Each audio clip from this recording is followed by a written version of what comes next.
او بیا دې په زنه دې رنجو تور خال وخلی سور شال دې په سر کړی نری نری باران دی نو نو دې لګولی نری نری باران دی ای بیرون ولاړ دی په کوڅه کې د ملنګانو په جامه کې وی بیرون ولاړ دی په کوڅه کې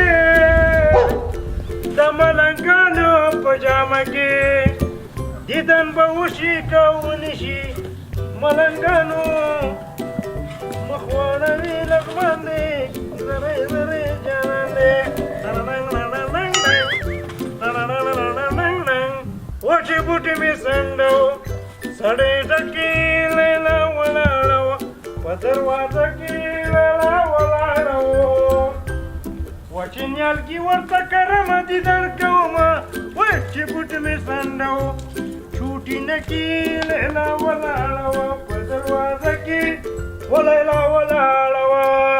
خدایه منان د چا ونه کې خدایه منان د چا ونه کې ویمه سپیکر مه کوې نیالګي خو مې کېنه و ته ودرېږې دې نه بعد چې شی کېږي ها یاره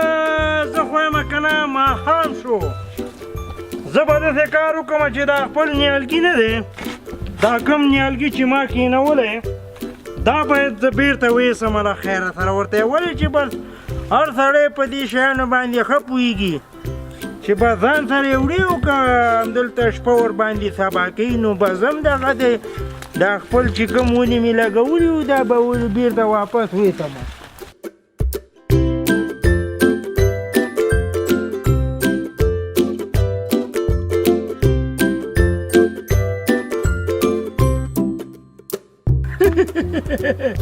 وایم بیا راباندې ماښام شو هلکه سا راځه او ماښام ځه زه باید بیا دا خپل نیالګي وباسم او کور ته یې ځان سره ویسم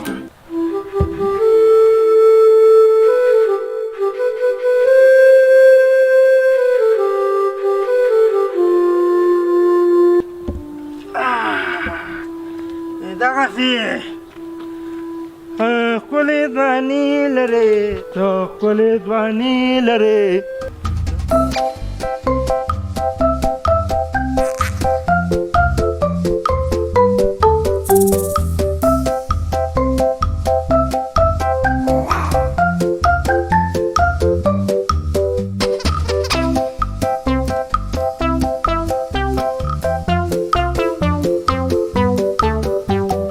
چې دا خپل بالښت راوالو که نه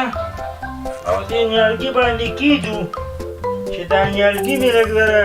خوندي شي او زه به ورته کله یو ډډ واچوم السلام علیکم